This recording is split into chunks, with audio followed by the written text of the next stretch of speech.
칠흑 같은 어둠이 서울의 하늘을 삼켰다. 창문을 때리는 빗소리는 마치 도시의 심장을 두드리는 거대한 북소리 같았고, 간헐적으로 터지는 천둥은 밤의 정적을 날카롭게 갈랐다. 서울중앙응급의료센터의 상황실은 이 바깥의 혼돈과는 대조적으로 팽팽한 긴장감 속에서 질서를 유지하고 있었다. 수많은 모니터가 깜빡이며 도시 곳곳에 생명을 향한 위협을 실시간으로 알렸고, 전화벨 소리와 무정이 너머의 다급한 목소리들이 쉴 새 없이 공간을 채웠다. 한서연은 자신의 구급차 앞에 서서 방금 전 출동해서 사용했던 의료 장비들을 꼼꼼하게 점검하고 있었다. 빗물에 젖은 머리카락 몇 가닥이 이마에 달라붙었지만 그녀의 시선은 한치의 흐트러짐도 없이 제세동기 패드와 기도 삽관 키트에 고정되어 있었다. 그녀에게 이런 밤은 익숙했다. 폭풍우가 몰아치는 밤이면 도시는 평소보다 더 많은 비명을 삼켰고, 그 비명에 응답하는 것이 그녀와 동료들의 숙명이었다. 선배님, 커피 한 잔 하시겠습니까? 방금 새로 내렸습니다. 파트너인 김민준이 종이컵 2개를 들고 다가왔다. 그는 서연보다 3살 어렸고, 이 험난한 현장에 발을 들인 지 이제 막 1년이 지난 신참이었다. 그의 얼굴에는 아직 앳된 기색이 남아있었지만 밤샘 근무와 끊임없는 긴장 속에서 빠르게 단단해지고 있었다. 서연은 희미하게 미소 지으며 고개를 끄덕였다. 고마워. 민준아, 딱 필요했는데. 따뜻한 커피가 손 안으로 전해지자 얼어붙었던 손가락 끝에 온기가 퍼지는 듯했다. 그녀는 커피를 한 모금 마시며 창밖을 내다보았다. 거리를 질주하는 차들의 헤드라이트가 빗줄기 속에서 길게 번져나갔다.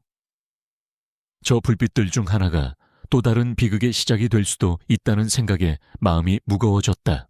오늘 밤은 유난히 심하네요. 북악 스카이웨이 쪽은 아예 통제됐다고 합니다. 민준이 걱정스러운 목소리로 말했다. 비가 이 정도로 오면 산길은 위험하지. 다들 무사해야 할 텐데. 그녀의 말이 끝나기 무섭게 상황실 전체에 날카로운 경보음이 울려 퍼졌다. 가장 위급한 상황에만 사용되는 코드 레드 경보였다. 서연과 민주는 반사적으로 커피를 내려놓고 상황판으로 시선을 돌렸다.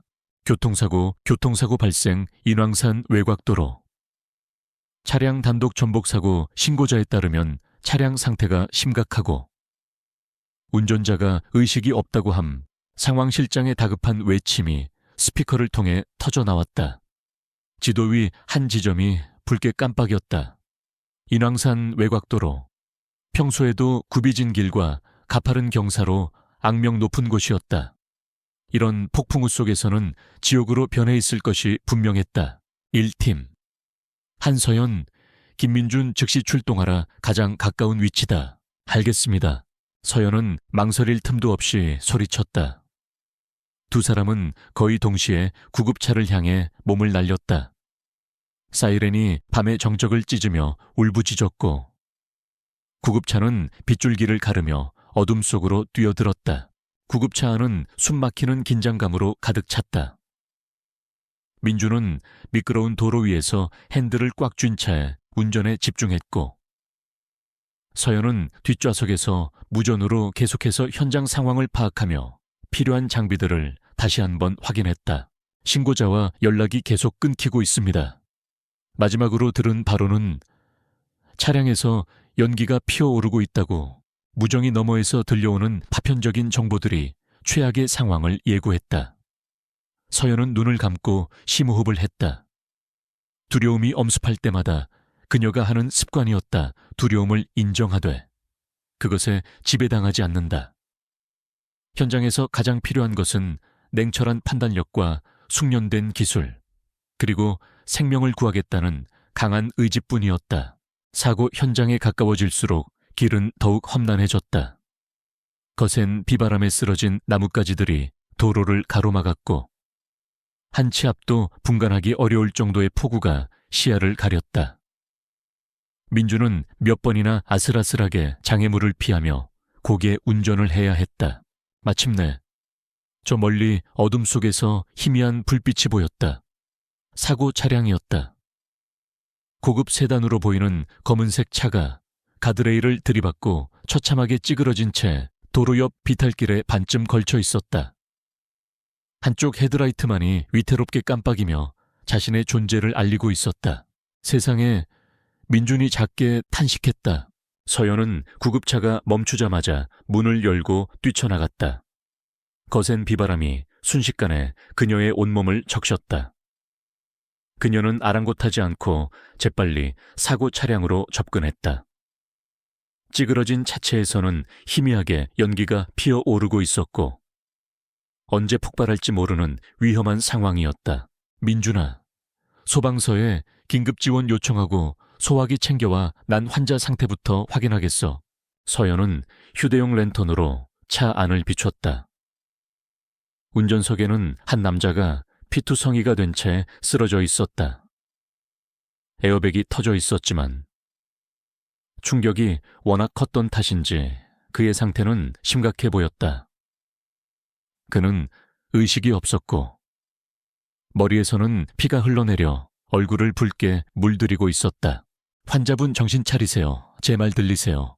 그녀가 소리치며 남자의 어깨를 가볍게 두드렸지만 아무런 반응이 없었다. 그녀는 재빨리 그의 목에 손가락을 대어 경동맥 맥박을 확인했다. 미약하지만 아직 뛰고 있었다. 살아있다. 그 순간 그녀의 머릿속은 오직 하나의 생각으로 가득 찼다. 살려야 한다. 찌그러진 차 문은 열리지 않았다. 서연은 망설임 없이 구급차에서 유리 파쇄기를 가져와 운전석 창문을 부수었다. 유리 파편이 쏟아져 내리는 위험한 상황 속에서도 그녀는 침착하게 공간을 확보하고 상체를 차 안으로 밀어 넣었다. 비좁고 어두운 공간 속에서 피냄새와 기름 냄새가 역겹게 코를 찔렀다. 그녀는 능숙한 손놀림으로 남자의 상태를 살피기 시작했다. 두부 출혈, 흉부 압박으로 인한 호흡 곤란, 그리고 왼쪽 다리가 끔찍한 각도로 뒤틀려 있었다. 대퇴골 골절이 의심되는 상황. 자칫 잘못 건드렸다간 대퇴동맥이 파열되어 과다 출혈로 즉사할 수도 있었다. 젠장. 서연은 나지막이 욕설을 내뱉었다. 최악의 상황이었다. 소방구조대가 도착해서 절단기로 차체를 잘라내기 전까지는 그를 섣불리 꺼낼 수 없었다. 하지만 그때까지 기다리기엔 환자의 상태가 너무 위중했다.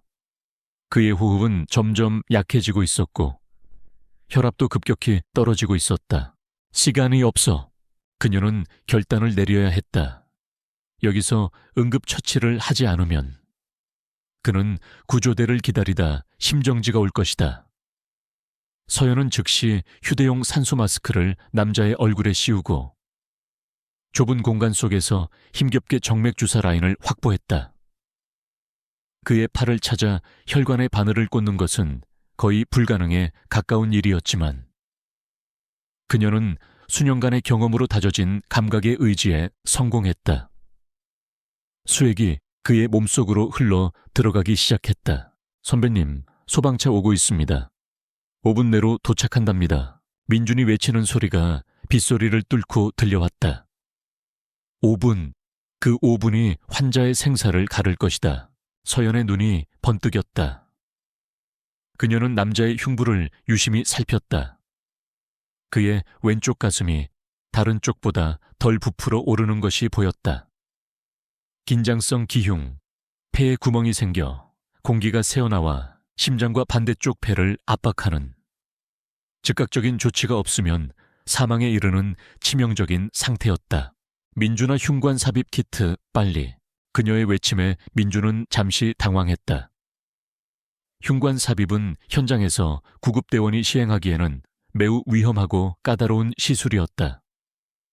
보통은 병원 응급실에서 의사가 집도하는 일이었다.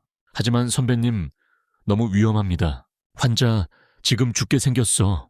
병원까지 갈 시간 없어. 어서.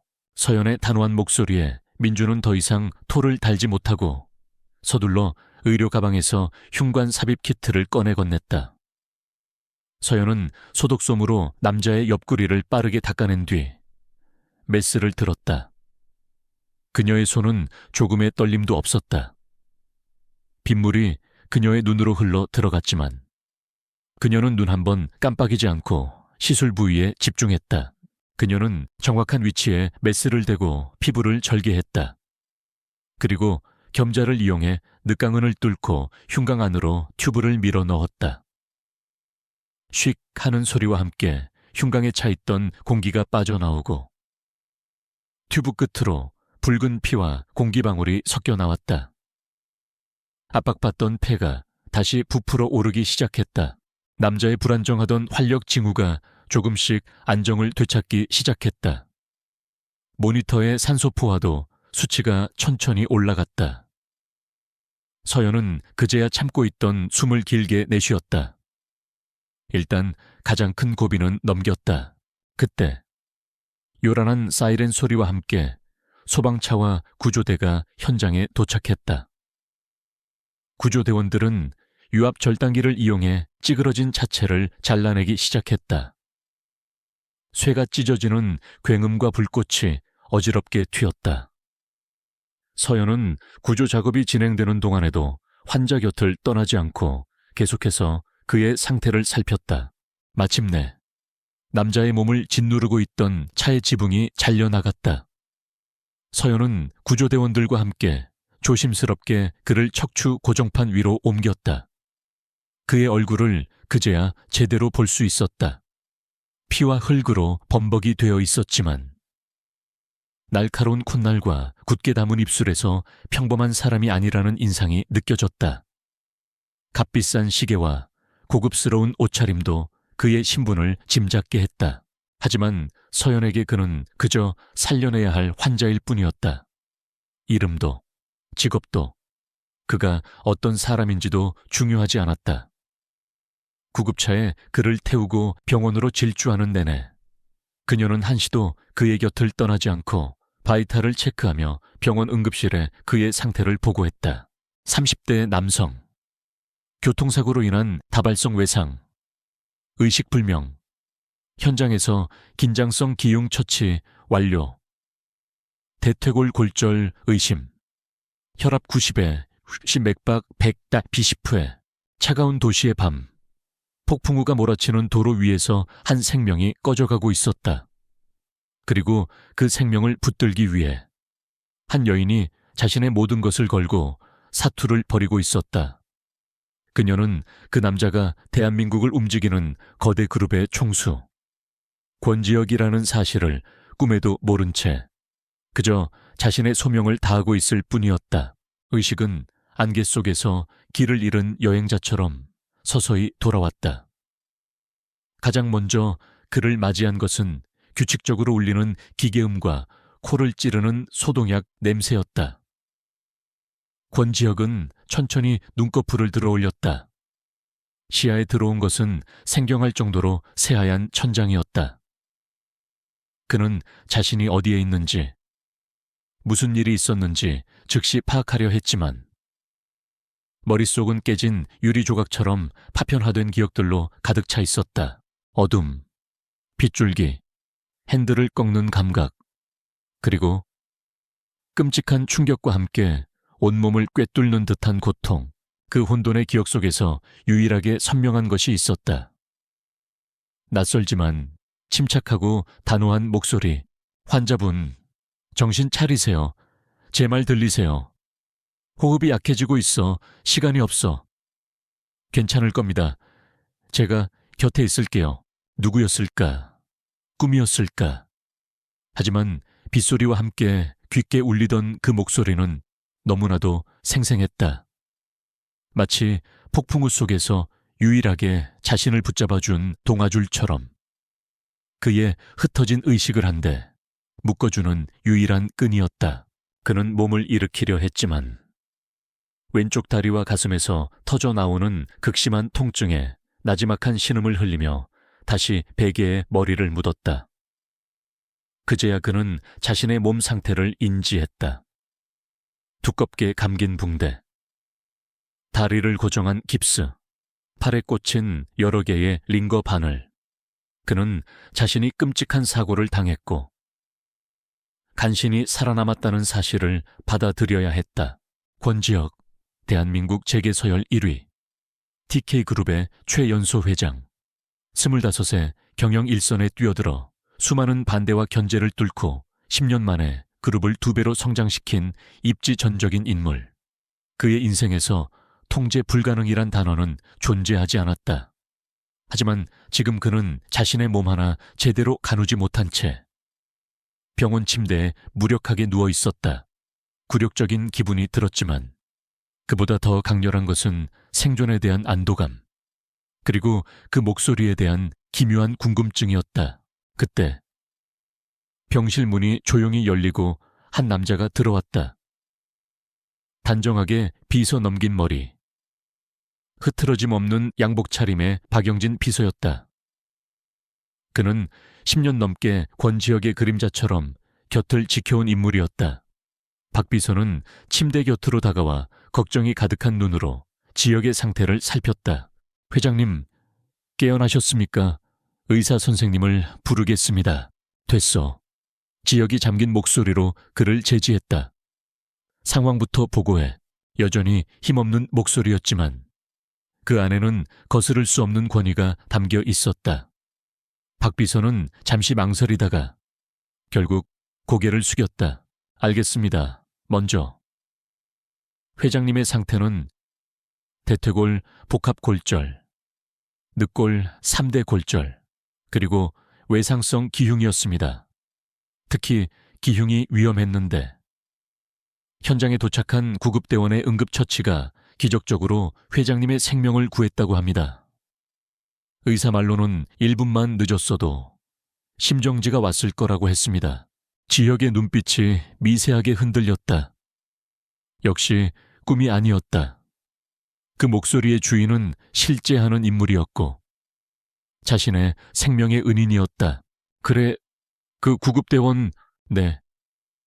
현재 신원 파악 중에 있습니다.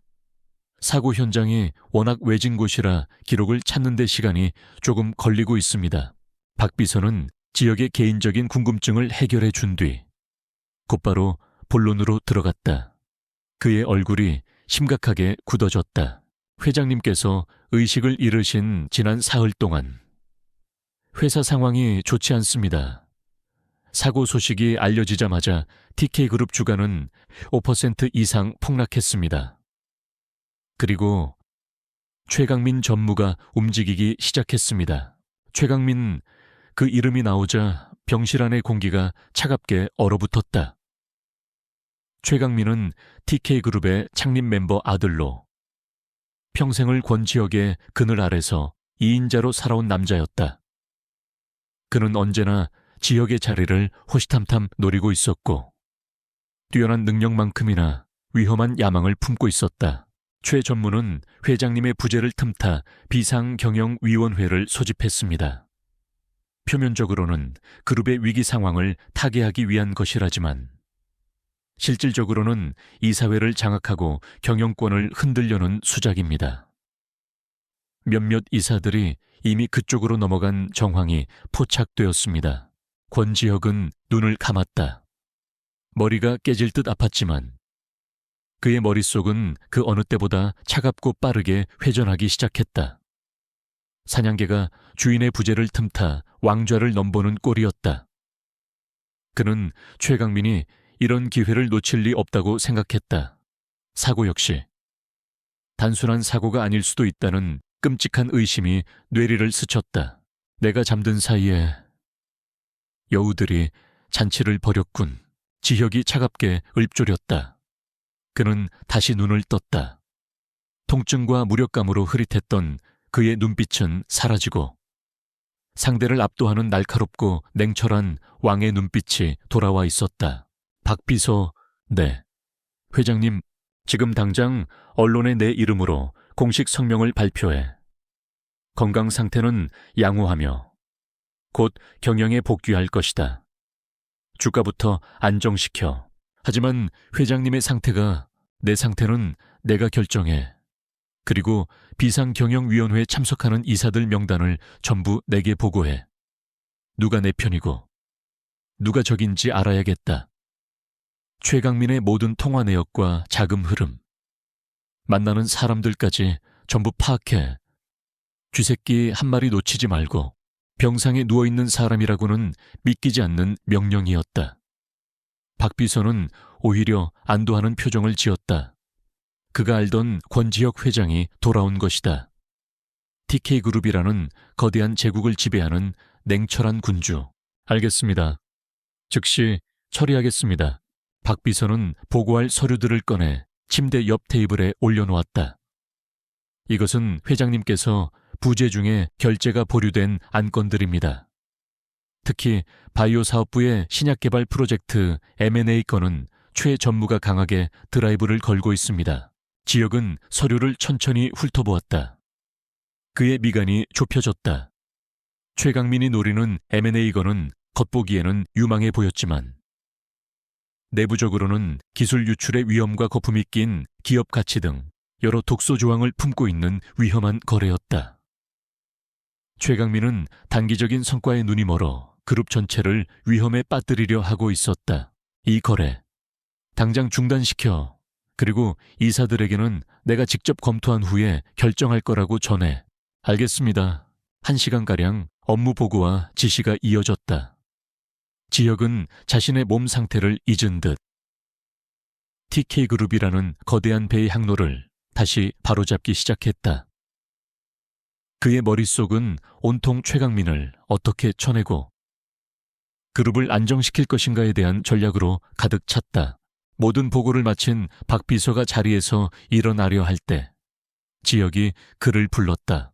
잠깐, 업무와는 전혀 다른, 조금은 개인적인 어조였다. 아까 말했던 그 구급대원, 어떻게 해서든 찾아내.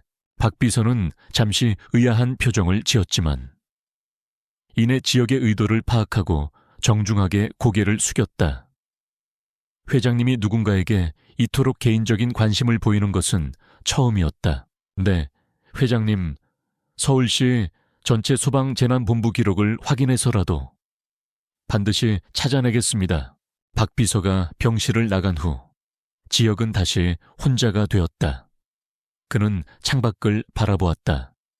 서울의 스카이라인이 한눈에 들어오는 최고급 VIP 병실이었지만 그의 눈에는 아무것도 들어오지 않았다. 그는 다시 눈을 감았다. 최강민의 얼굴, 이사들의 얼굴, 복잡한 수식과 보고서들이 머릿속을 스쳐 지나갔다.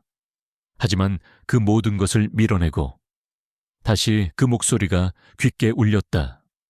폭풍우 속에서 들려왔던, 낯설지만 이상하게도 마음을 안정시켜 주었던 그 목소리. 그는 평생 누군가에게 빚을 지는 것을 싫어했다. 받은 것은 반드시 몇 배로 갚아주는 것이 그의 방식이었다. 하지만 이번 빚은 조금 다른 느낌이었다. 단순한 돈이나 물질로 갚을 수 있는 종류의 것이 아니었다. 그의 차가운 심장 한구석에 아주 작지만 따뜻한 불씨 하나가 남겨진 듯한 기묘한 감각. 권지혁은 생애 처음으로 자신의 통제를 벗어난 미지의 감정과 마주하고 있었다. 권지혁이 의식을 되찾은 지 일주일이 지났다. 그의 몸은 여전히 성한 곳이 없었지만 그의 정신은 이미 TK그룹의 심장부로 돌아가 있었다. 최고급 VIP 병실은 그의 개인 집무실이 된 지 오래였다. 침대 옆 테이블에는 각종 보고서와 태블릿 PC가 어지럽게 놓여 있었고 박영진 비서는 하루에도 몇 번씩 병실을 드나들며 그의 지시를 이행하고 그룹의 상황을 보고했다. 최강민의 움직임은 지역의 예상보다 훨씬 교활하고 신속했다. 그는 지역이 병상에 누워있는 동안 우호적인 이사들을 규합하고 언론에 교묘하게 그룹의 불안정성을 흘리며 자신의 입지를 다져나가고 있었다. 지역은 박 비서를 통해 원격으로 이 모든 상황을 통제하려 애썼지만 직접 나설 수 없는 답답함은 어쩔 수 없었다. 하지만 그의 머릿속 한구석을 계속해서 맴도는 것은 복잡한 경영권 다툼이 아니었다. 그것은 바로 폭풍우 치던 밤의 기억. 그리고 아직 이름조차 모르는 생명의 은인이었다. 공식적인 기록을 통해 그녀를 찾는 작업은 예상외로 더뎠다. 사고 당일 워낙 많은 출동이 있었고 시스템 기록이 일부 누락되는 등 행정적인 절차가 그의 속을 태웠다. 아직입니까? 결제 서류에 사인을 하던 지혁이 무심하게 물었다. 박 비서는 그의 시선이 서류가 아닌 창밖을 향해 있음을 알았다. 그가 무엇을 묻고 있는지 즉시 알아차렸다. 죄송합니다. 회장님, 관할 소방서 몇 군데와 연락을 해봤지만 아직. 지혁은 펜을 내려놓았다. 그의 눈썹이 미세하게 찌푸려졌다. 권지혁이라는 이름으로 안 되는 일이 대한민국에 몇이나 있었던가. 그는 기다리는 것에 익숙하지 않은 사람이었다. 특히나 그것이 자신이 가장 알고 싶어 하는 것일 때는 더더욱 그랬다. 직접 나서지. 네.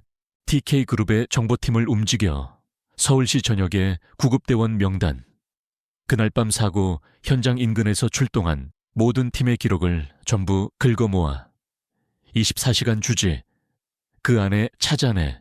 그것은 명령이었다. 박 비서는 더 이상 아무 말도 하지 않고 고개를 숙였다.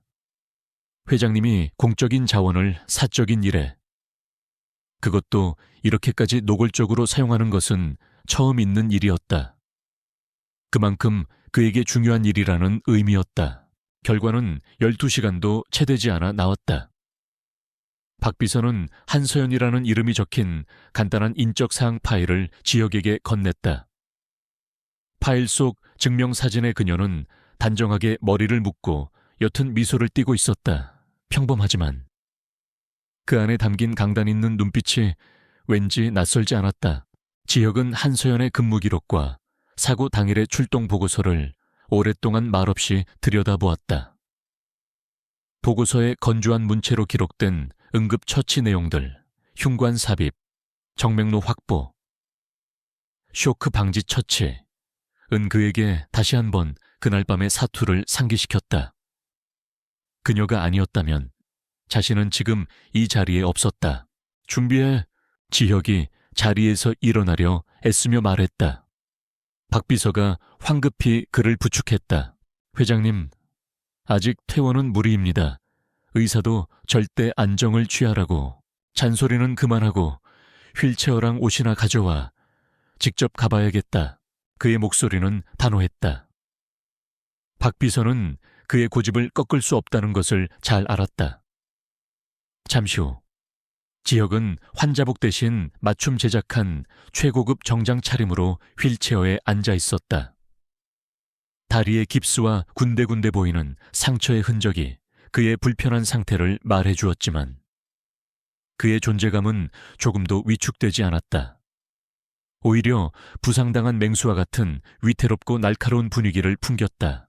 비밀리에 병원을 빠져나온 검은색 세단은 서울의 화려한 강남을 벗어나 강북의 평범한 주택가로 향했다. 차창 밖으로 보이는 풍경은 지혁에게는 너무나도 낯선 세상이었다. 높고 차가운 빌딩 숲 대신 낡지만 정겨운 아파트와 상점들, 활기차게 거리를 오가는 사람들이 보였다. 차는 마침내 서울중앙응급의료센터 앞에 멈춰 섰다. 지혁이 사고 이후 처음으로 실려왔던 바로 그곳이었다.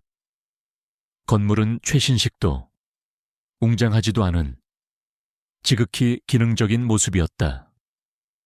박 비서가 차 문을 열고 휠체어를 내리자 주변을 지나던 사람들의 시선이 일제히 쏠렸다. 최고급 세단과 값비싼 정장 차림의 남자, 그리고 그를 보좌하는 비서의 등장은 그 자체로 이질적인 풍경이었다. 센터 안으로 들어서자 분주함 속에서도 활기찬 기운이 느껴졌다. 막 출동을 마치고 돌아온 대원들의 지친 얼굴과 다음 출동을 준비하는 긴장된 표정들이 교차했다. 지혁은 말없이 그 모든 것을 눈에 담았다. 이곳이 바로 그녀가 일하는 세상이었다. 박 비서가 안내 데스크에 문의한 끝에 한서연이 막 출동을 마치고 사무실에서 보고서를 작성 중이라는 것을 알아냈다. 지혁은 박 비서에게 휠체어를 밀게 하고 사무실로 향했다. 복도에서 마주치는 직원들은 그의 모습에 놀라 길을 비켜주었다. 사무실 한쪽 구석. 한서연은 컴퓨터 모니터에 집중한 채 무언가를 열심히 타이핑하고 있었다. 방금 전 겪었던 긴박했던 순간들을 차분하게 기록으로 남기는 중이었다. 그녀는 인기척을 느끼고 고개를 들었다. 그리고 낯선 두 남자, 특히 휠체어에 앉아있는 남자의 시선과 마주쳤다. 처음에는 그를 알아보지 못했다. 그저 위압적인 분위기를 풍기는 잘생긴 남자라고만 생각했다. 하지만 그의 날카로운 눈매와 굳게 담은 입술을 보는 순간 핏물과 흙으로 뒤덮여 있던 한 얼굴이 뇌리를 스쳐 지나갔다. 설마 그 사람. 서연의 눈이 커졌다. 뉴스에서 연일 보도되던 TK그룹 권지혁 회장의 사고 소식. 자신이 폭풍우 속에서 구조했던 남자가 바로 그였다는 사실을 깨닫는 데는 그리 오랜 시간이 걸리지 않았다. 지혁이 먼저 입을 열었다. 그의 목소리는 낮고 차분했지만 그 안에는 사람을 집중시키는 힘이 있었다. 한서연 씨, 맞습니까? 네, 맞습니다만. 누구신지? 서연은 당황했지만 애써 침착하게 대답했다. 권지혁입니다. 일주일 전 인왕산 도로에서 당신이 구한 사람입니다. 서연은 자리에서 일어났다. 주변 동료들의 시선이 모두 그들에게로 쏠렸다. 대한민국 최고의 재벌 총수가 왜 이런 곳에? 그것도 자신을 찾아왔단 말인가? 아, 몸은 괜찮으십니까? 많이 다치셨는데. 그녀의 첫 마디는 걱정이었다. 지혁은 그 순수한 반응에 잠시 할 말을 잃었다. 그는 평생 자신에게 무언가를 바라는 사람들만 상대해왔다. 아무런 대가 없는 순수한 관심은 그에게 너무나도 생소한 것이었다. 덕분에 살아났습니다. 이 빚을 어떻게 갚아야 할지 모르겠군요. 지혁이 말하자 박 비서가 앞으로 나서며 정중하게 하얀 봉투 하나를 서연에게 내밀었다. 회장님의 감사의 표시입니다. 받아주십시오. 서연은 봉투를 내려다보았다. 두툼한 두께만으로도 그 안에 무엇이 들어있는지 짐작할 수 있었다. 그녀의 표정이 미세하게 굳어졌다. 그녀는 봉투를 받지 않고 고개를 들어 지혁을 똑바로 쳐다보았다. 그녀의 눈빛은 흔들림이 없었다. 회장님, 마음은 정말 감사하지만 이것은 받을 수 없습니다. 지혁의 눈썹이 살짝 올라갔다. 거절. 그가 태어나서 거의 들어본 적 없는 단어였다. 무슨 뜻이죠? 부족합니까? 아닙니다. 그런 뜻이 아닙니다. 서연은 차분하지만 단호한 목소리로 말을 이었다. 저는 제가 해야 할 일을 했을 뿐입니다. 사람의 목숨을 구하는 것은 저희의 의무이고 그것은 돈으로 계산할 수 있는 성질의 것이 아닙니다. 회장님께서 건강을 되찾으신 것만으로도 저는 충분한 보상을 받았습니다. 사무실 안에는 정적이 흘렀다. 모두가 숨을 죽인 채 두 사람을 지켜보았다. 박 비서는 당황한 기색이 역력했고 지혁은 난생 처음 겪는 상황에 아무 말도 하지 못했다. 그는 돈과 권력이면 세상 모든 것을 해결할 수 있다고 믿어왔다. 그것이 그가 살아온 세상의 법칙이었다. 하지만 눈앞의 이 여자는 너무나도 태연하게 그 법칙을 깨뜨리고 있었다. 그녀의 눈에는 어떠한 탐욕이나 계산도 없었다. 오직 자신의 일에 대한 순수한 자부심과 신념만이 담겨 있었다. 그 맑고 단단한 눈빛 앞에서 권지혁은 자신이 내민 돈 봉투가 오히려 초라하고 무례하게 느껴졌다. 서연은 지혁과 박 비서에게 가볍게 고개를 숙였다. 그럼 저는 보고서를 마저 작성해야 해서 이만 실례하겠습니다. 부디 몸조리 잘하십시오. 그녀는 그렇게 자신의 자리로 돌아가 다시 모니터에 시선을 고정했다. 마치 방금 전의 일은 아무것도 아니라는 듯이 거대한 권력의 상징인 권지혁의 존재를 평범한 일상의 일부로 치부해버리는 듯한 태연함이었다. 지혁은 휠체어에 앉은 채 한동안 그녀의 뒷모습을 멍하니 바라보았다. 박 비서가 어쩔 줄 몰라 하며 내밀었던 손이 무한하게 공중에 떠 있었다. 그날 밤 자신의 차로 돌아온 권지혁은 조수석에 놓인 하얀 봉투를 말없이 내려다보았다. 그의 세상에서는 모든 것의 가격이 매겨져 있었다. 하지만 오늘 그는 처음으로 가격을 매길 수 없는 것의 가치를 목격했다. 폭풍우보다 더 강렬한 인상이었다. 고맙다는 감정을 넘어선 알 수 없는 호기심과 흥미가 그의 마음속에서 조용히 피어오르기 시작했다. 권지혁이 퇴원하고 TK그룹 본사로 복귀한 날, 그룹 전체에 보이지 않는 지각 변동이 일어났다. 부상당한 왕의 귀환은 그를 몰아내려던 이들에게는 공포를, 그의 사람들에게는 안도감을 주었다. 그는 지팡이의 몸을 의지해야 했지만 그의 눈빛과 목소리는 그 어느 때보다 날카로웠다. 복귀 첫날, 그는 최강민이 추진하던 모든 프로젝트를 전면 재검토하라는 명령을 내렸고 자신에게 등을 돌렸던 이사들을 하나씩 불러내 압박하기 시작했다. 그의 책상 서랍 안에는 여전히 주인을 찾지 못한 하얀 봉투가 들어있었다. 바쁜 업무 속에서도 그는 문득문득 그 봉투를 꺼내보곤 했다. 그것은 그의 실패의 증거이자 그의 세상의 법칙이 통하지 않는 미지의 영역에 대한 상징이었다. 한서연, 그녀의 단호했던 눈빛과 차분한 목소리가 그의 뇌리에서 떠나지 않았다.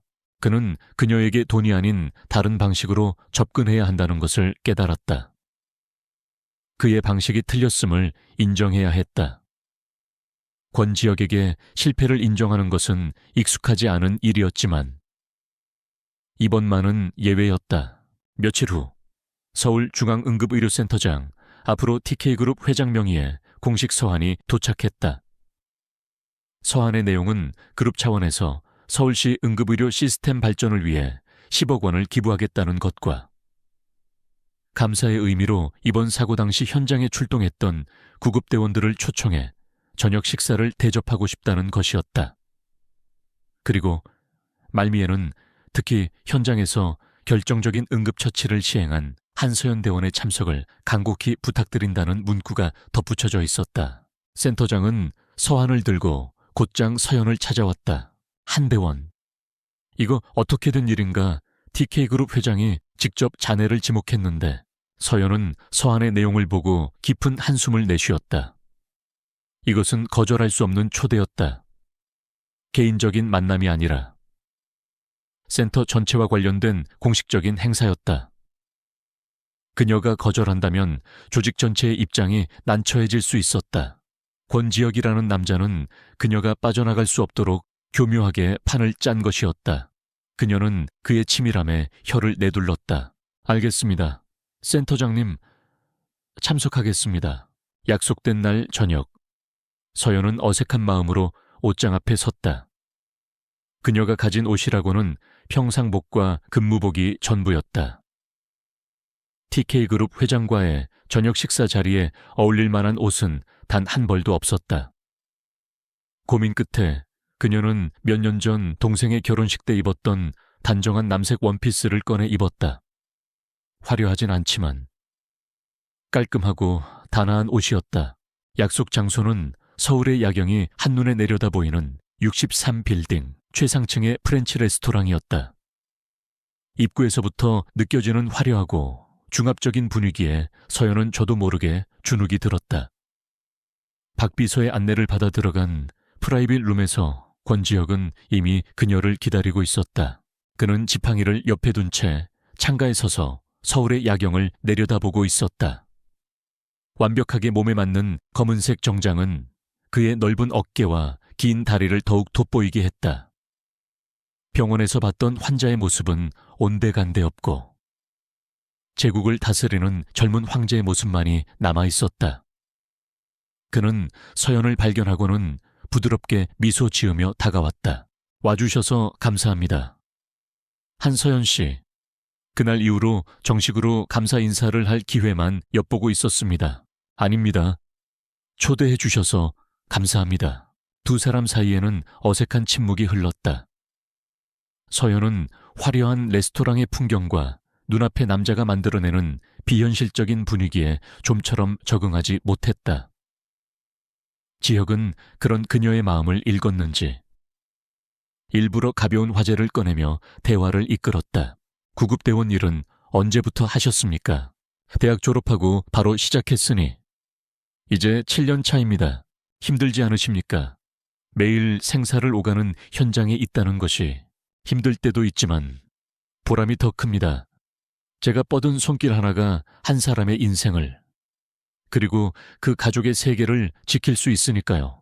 서연은 자신의 일에 대해 이야기할 때만큼은 망설임이 없었다. 그녀의 눈빛은 자부심으로 반짝였다.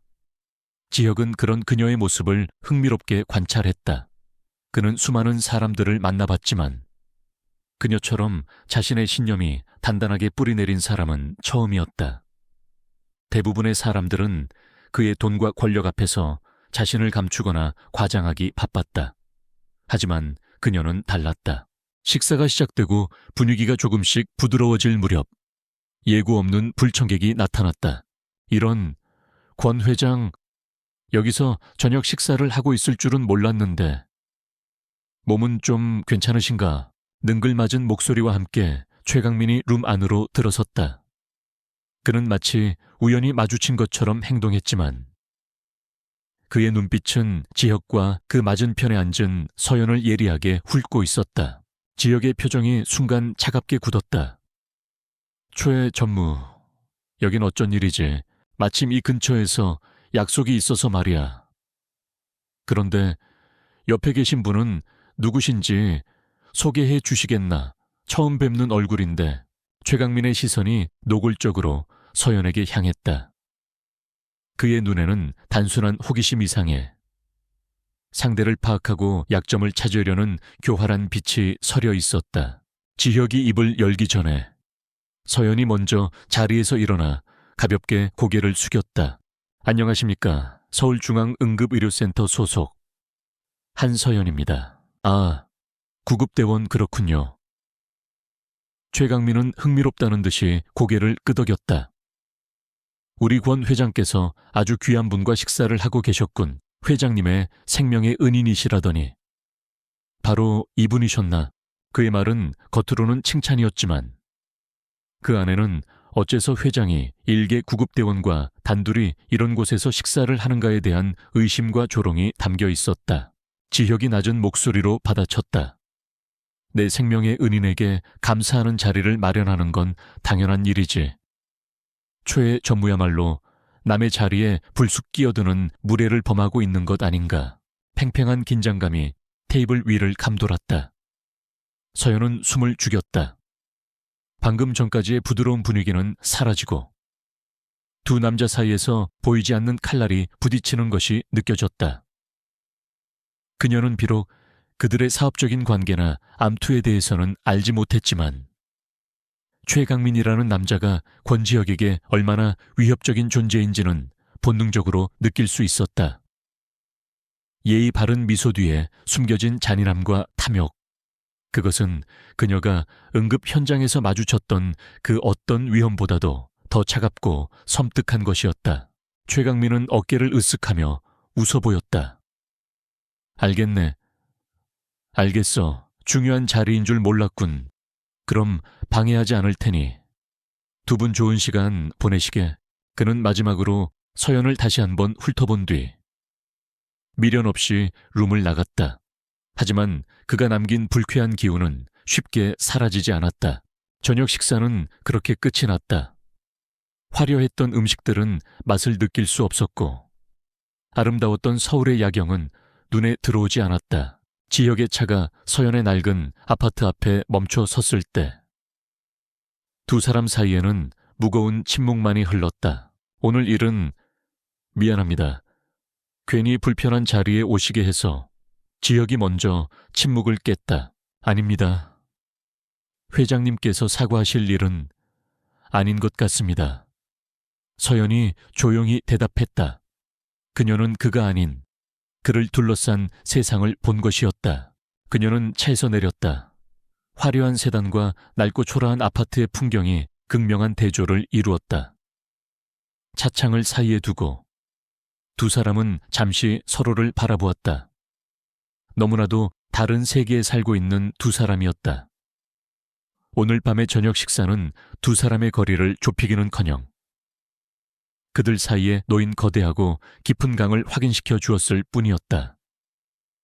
지혁에게 그것은 반드시 건너야 할 도전처럼 느껴졌고 서연에게는 결코 건너서는 안 될 경고처럼 다가왔다. 최강민은 자신의 집무실 의자에 깊숙이 몸을 묻은 채 맞은편에 선 부하 직원을 지켜보고 있었다. 그의 손에는 얇은 서류 파일 하나가 들려 있었다. 파일의 표지에는 한서연이라는 세 글자가 명조체로 인쇄되어 있었다. 그날 밤 레스토랑에서 돌아온 이후 그는 즉시 사람을 시켜 그녀의 뒷조사를 시작했다. 이게 전부인가? 최강민이 불만스럽다는 듯이 물었다. 그의 목소리에는 실망감이 묻어 있었다. 부하 직원이 식은땀을 흘리며 고개를 숙였다. 네, 전무님, 정말 먼지 한 톨 나오지 않을 정도로 깨끗합니다. 학창시절 기록부터 교우 관계, 금융거래 내역, 심지어 SNS 활동까지 전부 확인했지만 털어서 나올 만한 것이 전혀 없었습니다. 보고된 한서연의 삶은 지루할 정도로 평범하고 올곧았다. 평범한 가정에서 태어나 성실하게 공부해왔고 구급대원이라는 직업에 대한 사명감으로 가득 차 있었다. 이렇다 할 스캔들도 숨겨진 비밀도 없었다. 최강민은 혀를 찼다. 그는 순수함이나 선의를 믿지 않는 인간이었다. 모든 인간은 욕망을 가지고 있고 그 욕망은 언젠가 약점이 되기 마련이라고 생각했다. 그런데 이 한소연이라는 여자는 마치 다른 세상 사람 같았다. 아니, 그럴 리가 없어. 세상에 그림자 없는 사람은 존재하지 않아. 그는 권지혁의 변화를 떠올렸다. 사고 이후 그 냉혈한 같던 남자가 변했다. 일개 구급대원에게 보인 이례적인 관심. 그것은 단순한 감사를 넘어선 무언가였다. 최강민은 동물적인 감각으로 알아차렸다. 한서연이 권지혁의 유일한 약점이라는 것을, 아킬레스건을 찾아냈으니 이제 그것을 어떻게 공략할 것인가가 문제였다. 덮어봐. 최강민이 차갑게 명령했다. 가족관계를 더 깊이 들여다봐. 부모, 형제, 심지어는 몇 년간 연락이 끊긴 친척까지. 분명 어딘가에 균열이 있을 것이다. 돈이든 여자 문제든 숨기고 싶은 과거든 뭐든 상관없어. 시로락이 하나라도 찾아내. 알겠습니다. 전무님, 부하 직원이 물러나자 최강민은 자리에서 일어나 창밖을 내다보았다. TK그룹 본사 빌딩 너머로 보이는 서울의 풍경이 그의 발 아래 펼쳐져 있었다. 저 거대한 도시와 제국을 자신이 아닌 권지혁이 가졌다는 사실이 그의 속을 뒤틀었다. 그는 더 이상 이인자의 자리에 만족할 수 없었다. 그의 야망은 한서연이라는 개인적인 약점을 파고드는 것과 동시에 더 거대하고 조직적인 방향으로 뻗어나가고 있었다. 바로 TK그룹의 차세대 성장 동력으로 주목받는 바이오 사업부였다. 며칠 후 열린 그룹 임원회의에서 최강민은 작심한 듯이 누리바이오라는 중소벤처기업의 인수합병 안건을 상정했다. 누리바이오가 개발 중인 알츠하이머 신약 기술은 업계의 판도를 바꿀 만한 잠재력을 가지고 있습니다. 지금 우리가 이 회사를 인수한다면 TK바이오는 단숨에 글로벌 시장의 선두주자로 올라설 수 있습니다. 약간의 위험 부담은 있지만 하이 리스크, 하이 리턴이라는 말도 있지 않습니까? 최강민은 화려한 언변과 데이터를 동원해 이사들을 설득했다. 그의 주장은 매우 그럴듯하게 들렸고 몇몇 이사들은 이미 고개를 끄덕이고 있었다. 회의실 상석에 앉아있던 권지혁은 말없이 그의 발표를 듣고 있었다. 지팡이를 쥔 그의 손에 힘이 들어갔다. 최강민의 발표가 끝나자 지역이 낮은 목소리로 입을 열었다. 최 전무의 열정은 높이 사지만 그 이면의 리스크는 왜 언급하지 않는 거지? 회의실의 순간 정적이 흘렀다. 누리바이오의 재무 상태는 심각할 정도로 불안정하고 핵심 기술은 아직 임상 2상도 통과하지 못한 상태다.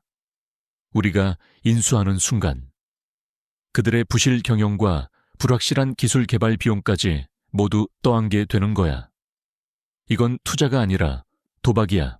도전 없이는 성장도 없습니다. 회장님, 최강민이 물러서지 않고 맞받아쳤다.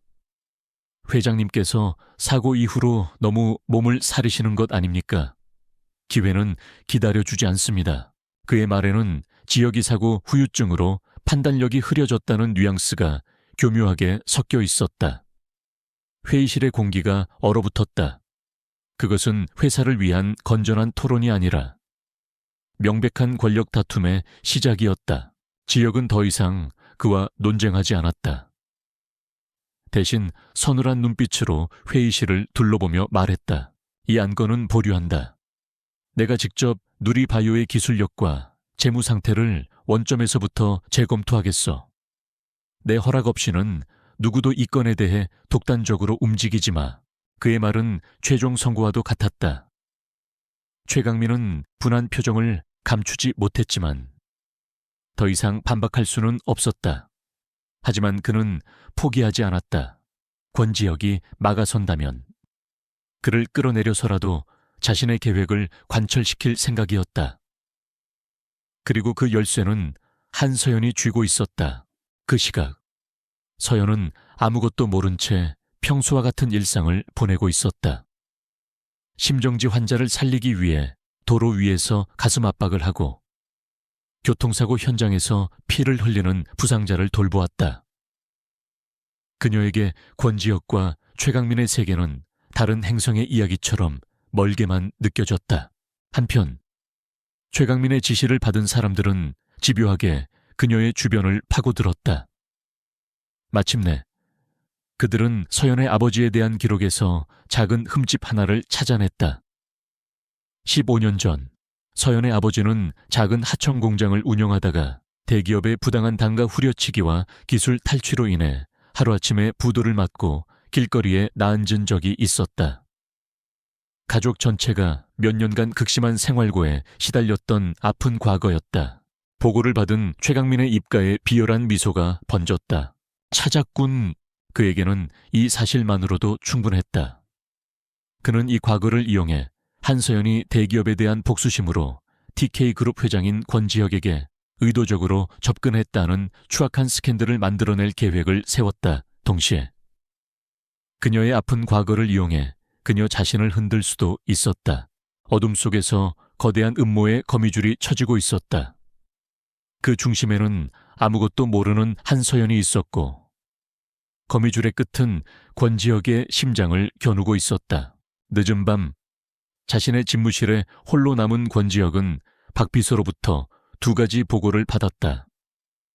하나는 최강민 측이 누리바이오의 경영진과 비밀리에 접촉을 계속하고 있다는 것이었고 다른 하나는 최강민의 사람이 한서연의 뒷조사를 하고 있다는 사실이었다.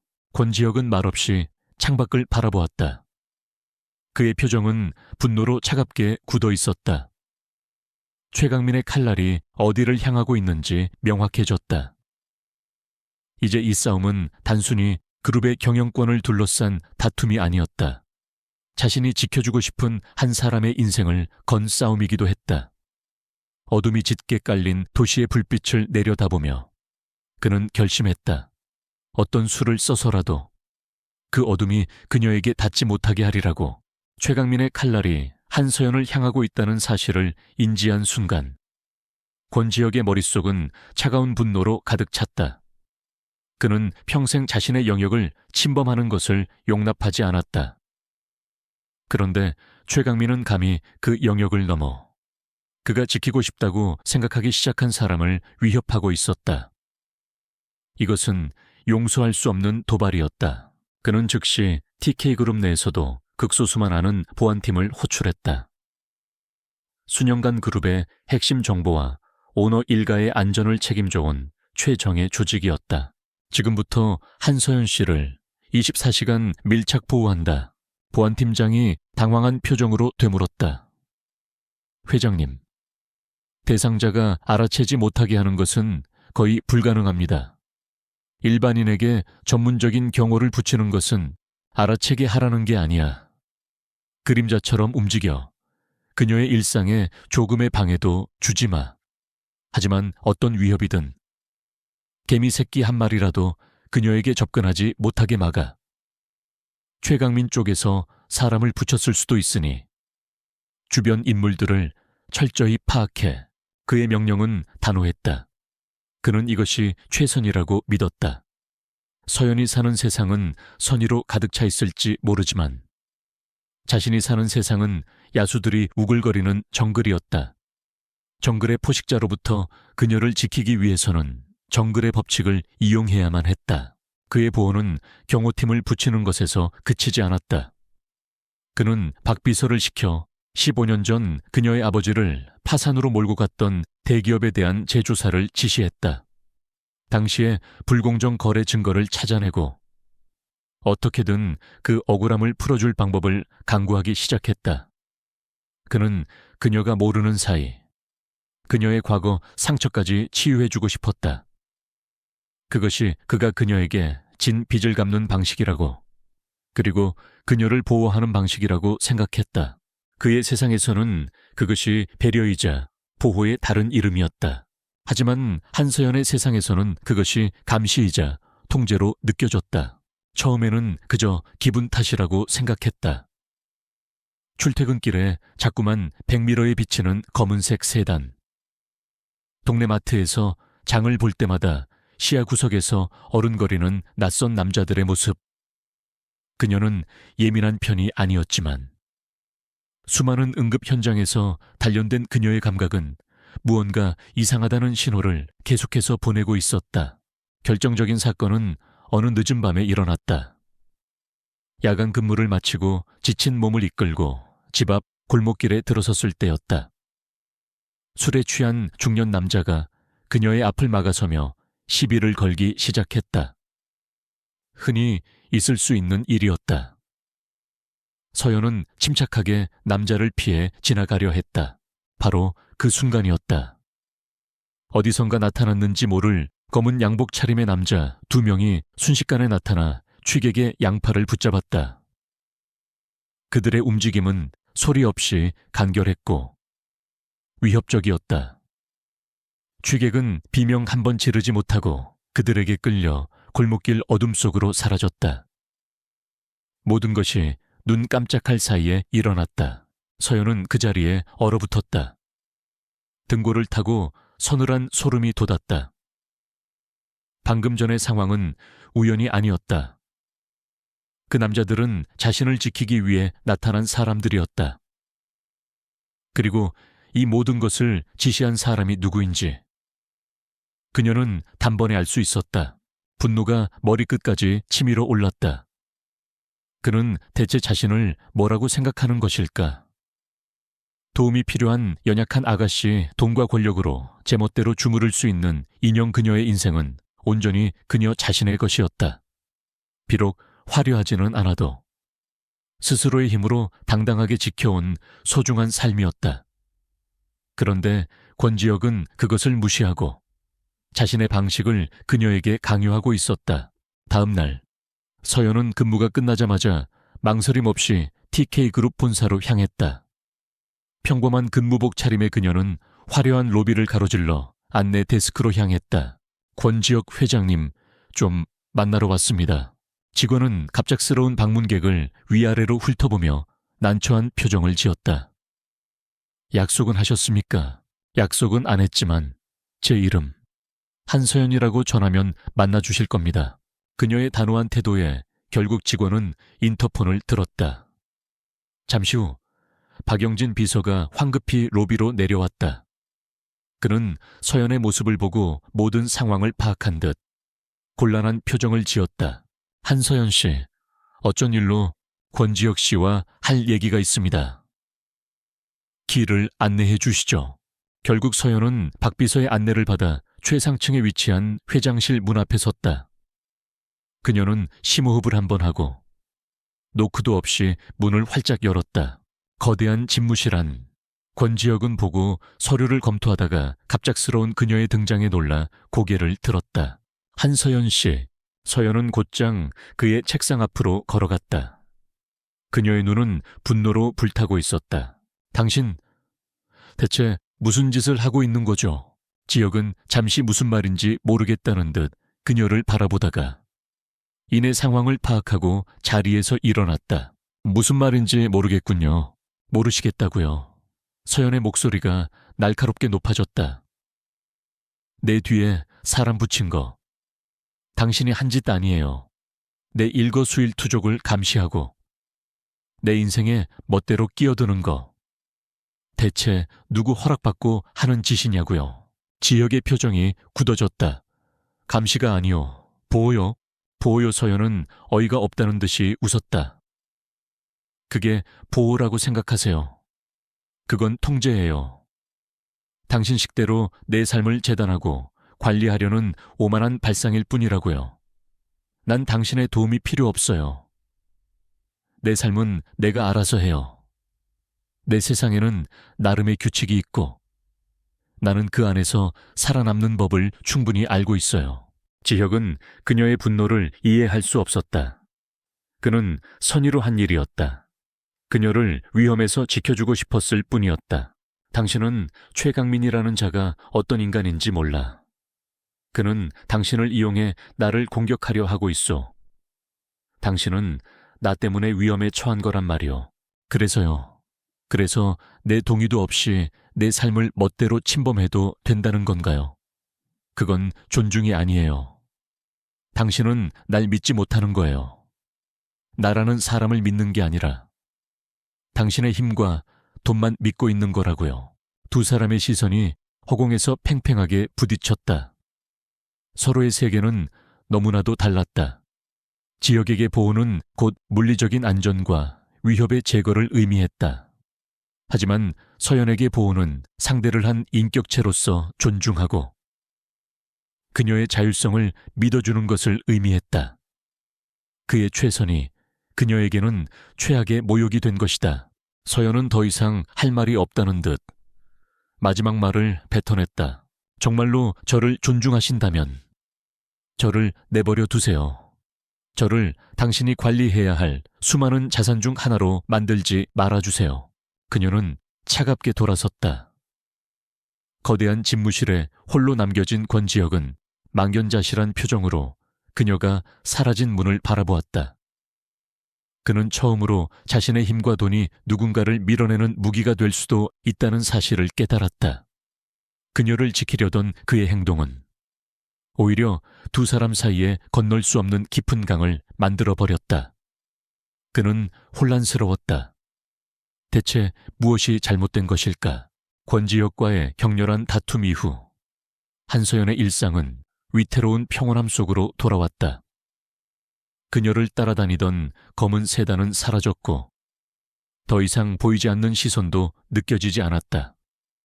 그녀는 권지혁이 마침내 자신의 경고를 받아들였다고 생각했다. 씁쓸했지만 한편으로는 다행이라고 여겼다. 그와의 관계는 처음부터 시작되지 말았어야 할 서로 다른 세계의 우연한 충돌일 뿐이었다. 그녀는 다시 자신의 자리로 돌아가 묵묵히 제 할 일을 했다. 하지만 그녀가 모르는 곳에서 더 교활하고 잔인한 폭풍이 그녀를 향해 다가오고 있었다. 최강민은 한서연에 대한 직접적인 감시가 실패로 돌아가고 오히려 권지혁과의 갈등만 유발했다는 보고를 받았다. 그는 잠시 생각에 잠겼다. 어설픈 공격은 권지혁에게 방역의 빌미만 줄 뿐이다. 그는 더 정교한 방법을 써야 했다. 그녀를 직접 공격하는 것이 아니라 그녀가 가장 소중하게 여기는 것을 공격해 스스로 무너지게 만드는 방법. 그의 부하가 조사해온 한서연의 프로필에서 한 가지 흥미로운 점을 발견했다. 그녀는 비번인 날이면 자신의 관할 구역에 있는 햇살 노인 복지회관에서 정기적으로 의료 봉사 활동을 하고 있었다. 그곳은 재개발 지역에 포함되어 언제 철거될지 모르는 낡고 작은 건물이었지만 동네 어르신들에게는 유일한 쉼터와도 같은 곳이었다. 최강민의 입가에 냉혹한 미소가 떠올랐다. 타겟을 정했다. 며칠 뒤 대한민국을 떠들썩하게 만드는 인터넷 기사 하나가 터져 나왔다. 자극적인 폭로 기사로 유명한 한 온라인 매체에서 올린 단독 보도였다. 단독 TK그룹의 두 얼굴. 사회공헌 뒤에 숨겨진 추악한 땅 투기 의혹. 기사의 내용은 충격적이었다. TK그룹이 최근 햇살 노인 복지회관이 위치한 부지를 헐값에 매입하기 위해 온갖 압력을 행사하고 있다는 내용이었다. 기사는 TK그룹이 그 자리에 초호화 주상복합 건물을 지어 막대한 시세 차익을 노리고 있으며 이 과정에서 복지회관을 지키려는 노인들을 협박하고 있다는 자극적인 주장을 펼쳤다. 문제는 기사의 마지막 단락이었다. 공교롭게도 최근 권지혁 회장의 목숨을 구해 화제가 되었던 구급대원 한서연 씨가 바로 이 지역 담당인 것으로 확인되었다. 일각에서는 한 씨가 복지회관의 내부 정보를 TK그룹 측에 제공하고 매각에 반대하는 한 노인의 응급 상황을 빌미로 압력을 행사했다는 의혹마저 제기되고 있어 파문이 예상된다. 기사는 순식간에 모든 온라인 커뮤니티와 SNS로 퍼져나갔다. 대중의 분노는 불길처럼 타올랐다. 약자인 노인들을 짓밟고 자신들의 배를 불리려는 재벌의 탐욕, 그리고 그 재벌의 빌부터 자신의 이웃을 배신한 구급대원. 이보다 더 완벽하게 대중의 분노를 자극하는 시나리오는 없었다. 그날 아침, 서연은 잠에서 깨어나 자신의 인생이 송두리째 지옥으로 변해버렸다는 사실을 알게 되었다. 휴대폰은 쉴 새 없이 울려대는 전화와 문자로 폭발할 지경이었다. 기사를 확인한 그녀의 손이 차갑게 떨렸다. 말도 안 되는 거짓말이었다. 새빨간 날조였다. 하지만 아무도 그녀의 말을 믿어주지 않을 터였다. 출근길, 그녀는 평소와 다른 사람들의 시선을 느껴야 했다. 존경과 감사의 눈빛은 사라지고 의심과 경멸, 때로는 노골적인 적의가 담긴 시선들이 비수처럼 그녀의 가슴에 박혔다. 응급의료센터의 분위기는 싸늘하게 얼어붙어 있었다. 동료들은 그녀를 어떻게 대해야 할지 몰라 피하기만 했다. 수년간 함께 생사고락을 함께하며 쌓아온 신뢰가 하룻밤 사이에 먼지처럼 사라져버렸다. 결국 센터장이 그녀를 호출했다. 그의 얼굴에는 안타까움과 난처함이 뒤섞여 있었다. 한 대원, 미안하네. 나도 이러고 싶지 않지만 위에서 압력이 너무 거세. 일단 이번 일이 해결될 때까지 무기한 대기 발령 조치를 내릴 수밖에 없네. 일단 현장에서 물러나 있게. 센터장님, 저는 결백합니다. 전부 거짓말이에요. 나도 알아. 자네가 그럴 사람이 아니라는 거 누구보다 잘 알아. 하지만 지금 언론과 여론이 너무 안 좋아. 일단은 조용히 근신하고 있게. 진실은 언젠가 밝혀지겠지. 무기한 대기 발령. 그것은 사실상의 해고 통보나 다름없었다.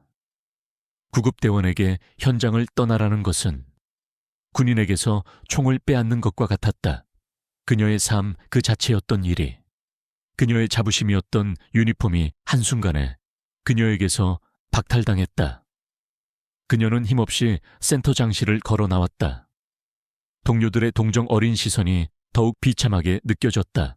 같은 시각, TK그룹 회장실은 전쟁터를 방불케 했다. 권지혁은 자신의 태블릿 PC로 기사를 확인하고 있었다. 기사를 읽어 내려가는 그의 얼굴은 분노로 하얗게 질려 있었다. 그는 액정을 부술듯이 태블릿을 책상 위에 내던졌다. 최강민, 그의 입에서 짐승 같은 낮은 으르렁거림이 터져 나왔다. 이 모든 것이 누가 꾸민 짓인지 너무나도 명백했다. 자신을 공격하기 위해 가장 비열하고 잔인한 방법으로 그녀를 제물로 삼은 것이다. 홍보팀과 법무팀이 긴급하게 소집되었다. 회장님, 일단 그룹에 대한 의혹부터 해명하는 것이 급선무입니다. 한서연 씨와의 관계는 일단 거리를 두는 것이. 홍보팀장의 말이 끝나기도 전에 지혁이 차갑게 말을 잘랐다. 아니, 이 일의 우선순위는 회사가 아니야. 한서연 씨의 누명을 벗기는 게 먼저다.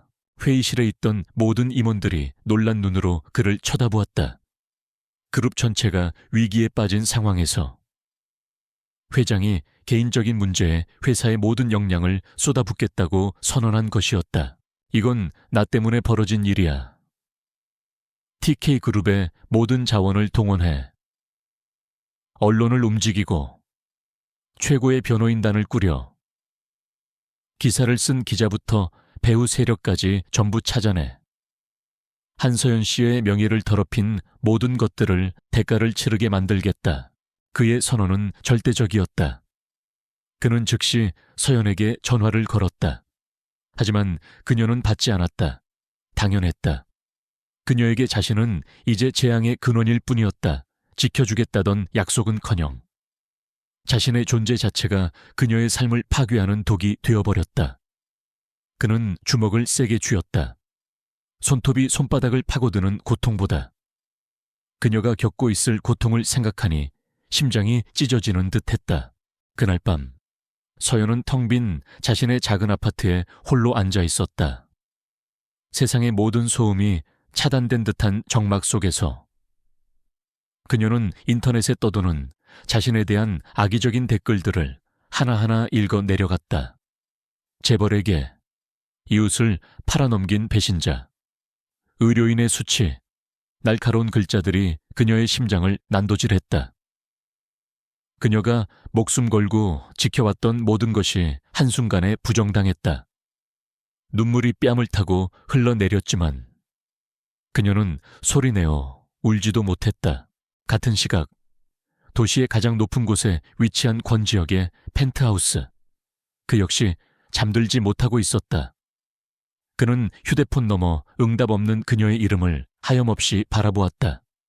손에 모든 것을 쥔 남자였지만 정작 가장 위로해주고 싶은 한 사람에게는 손끝 하나 닿을 수 없었다. 최강민이 쏘아올린 잔인한 화살은 정확하게 두 사람의 가장 약한 부분을 관통하고 있었다. 절망의 시간은 길지 않았다. 한서연은 슬픔에 잠겨 자신을 자책하는 대신 스스로를 일으켜 세우기로 결심했다. 그녀는 그런 사람이었다. 응급 현장에서 심장이 멎은 환자를 마주했을 때 1%의 가능성이라도 있다면 결코 포기하지 않았던 것처럼 자신의 무너진 인생 앞에서도 마찬가지였다. 이것은 누군가를 살리는 일이 아니라 나 자신을 살리는 일이었다. 그녀는 분노나 복수심이 아닌 진실을 밝혀야 한다는 차가운 사명감으로 움직이기 시작했다. 그녀는 자신의 명예뿐만 아니라 이번 일로 상처받았을 햇살 노인 복지회관의 어르신들과 동료들의 신뢰를 되찾아야만 했다. 그녀는 수동적인 피해자로 남아있기를 거부했다. 책상 앞에 앉아 그녀는 구급대원으로서 사건 현장을 분석하듯 모든 것을 처음부터 다시 되짚어보기 시작했다. 문제의 기사, 복지회관의 위치, 그리고 기사에서 언급된 응급 상황의 환자. 그녀는 자신의 컴퓨터에 저장되어 있던 당시의 출동 기록을 열었다. 며칠 전 복지회관 근처에 사는 오씨 성을 가진 노인이 가슴 통증을 호소해 출동했던 건이었다. 당시 현장에서 환자의 상태는 꽤 안정적이었고 병원 이송 후에도 별다른 이상 없이 당일 퇴원한 것으로 기록되어 있었다. 뭔가 이상해 서연의 예리한 직감이 경고를 보냈다. 당시 오 노인의 증상은 전형적인 협심증 환자의 그것과는 미묘하게 달랐다. 통증을 호소하는 태도나 식은땀의 양상 같은 것들이 어딘가 부자연스러웠다. 마치 연기를 하는 사람처럼. 그때는 대수롭지 않게 넘겼던 작은 위화감이 이제는 거대한 의심이 되어 그녀의 머릿속을 파고들었다. 다음 날 서연은 모자와 마스크로 얼굴을 가린 채 복지회관 주변을 찾았다. 그녀는 더 이상 이 동네의 영웅이 아니었다. 사람들의 의심 어린 시선을 피하며 그녀는 복지회관의 진짜 피해자인 어르신들을 만나보기로 했다. 다행히 몇몇 어르신들은 여전히 그녀를 믿고 있었다. 서연 선생, 이게 대체 무슨 일이야? 나는 자네가 그럴 사람 아니라고 굳게 믿고 있어. 감사합니다. 할머니, 저 혹시 오진수 어르신에 대해 아시는 거 있으세요? 요즘 어떻게 지내시는지 그녀는 조심스럽게 오 노인의 안부를 물었다. 할머니는 혀를 차며 말했다. 그 양반 멀쩡하지? 아들이 얼마 전에 대기업에 취직했다면서 동네방네 떡을 돌렸어. 그렇게 아프다던 사람이 다음 날부터 아주 쌩쌩하게 돌아다니더라고. 이상도 하지. 아들이 대기업에 취직했다. 서연의 머릿속에서 퍼즐 조각이 맞춰지는 듯했다. 그녀는 결심했다. 직접 부딪혀보기로. 서연은 오 노인의 집을 찾아갔다. 구급대원 신분이 아닌 그저 안부를 묻는 이웃으로서였다. 문을 열어준 오 노인은 그녀를 보고 화들짝 놀라며 문을 닫으려 했다. 어르신, 잠시만요. 그냥 어떻게 지내시는지 걱정돼서 와봤어요. 나는 괜찮아. 이제 볼 일 없으니 어서 가보게. 오 노인은 그녀의 시선을 피하며 불안한 기색을 감추지 못했다. 그의 아내가 뒤에서 여보, 왜 그래요? 하며 나타났다가 서연을 보고 얼굴이 하얗게 질렸다. 바로 그때였다. 아내가 자신도 모르게 한마디를 내뱉었다. 우리 아들 앞길 막을 일 있어요. 제발 그냥 가주세요. 아들의 앞길 모든 것이 명확해졌다. 오 노인은 아들의 취업을 대가로 거짓 연기를 했던 것이다. 최강민이 파놓은 함정의 첫 번째 고리가 드러났다. 하지만 이것만으로는 부족했다. 오 노인의 아들이 어느 회사에 취직했는지, 그 회사가 최강민과 어떤 관련이 있는지 밝혀내야 했다. 복지회관 부지를 사들이려는 유령 회사의 정체도 알아내야 했다. 그녀 혼자만의 힘으로는 도저히 불가능한 일이었다. 그녀에게는 도움이 필요했다. 자신이 그토록 밀어냈던 남자의 힘이. 서연은 깊은 갈등 끝에 박 비서가 건넸던 명함을 지갑에서 꺼냈다. 자존심이 상했지만 지금은 그런 것을 따질 때가 아니었다. 이것은 그녀 혼자만의 싸움이 아니었다. 그녀는 떨리는 손으로 전화번호를 눌렀다. 권지혁 회장님, 한서연입니다. 드릴 말씀이 있습니다. 만나주시겠습니까? 수화기 너머의 지혁은 아주 잠시 침묵했다. 그의 목소리에는 놀라움과 안도감이 섞여 있었다. 그는 단 한마디로 대답했다. 물론입니다. 그들은 TK그룹 본사가 아닌 지혁의 개인 서재에서 만났다. 그곳은 외부의 시선이 완벽하게 차단된 안전한 공간이었다. 서연은 자신이 알아낸 모든 것을 지혁에게 털어놓았다. 오 노인의 거짓 연기, 그의 아들에 대한 이야기, 그리고 자신의 의학적인 소견까지. 그녀는 감정에 호소하지 않았다. 마치 응급 상황을 브리핑하듯 차분하고 논리적으로 자신이 수집한 정보들을 설명했다. 지혁은 경탄의 눈빛으로 그녀를 바라보았다. 절망적인 상황 속에서도 무너지지 않고 스스로의 힘으로 진실의 실마리를 찾아낸 그녀의 강인함에 그는 다시 한번 깊은 인상을 받았다. 그는 피해자가 아닌 전사의 모습으로 돌아온 그녀를 보고 있었다. 서연의 이야기가 끝나자 지혁은 자신의 팀이 그동안 알아낸 정보를 공유했다.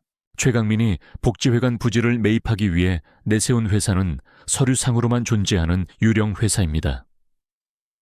그리고 기사를 처음 보도한 언론사는 최강민의 측근이 자금을 대고 있는 곳으로 확인됐습니다.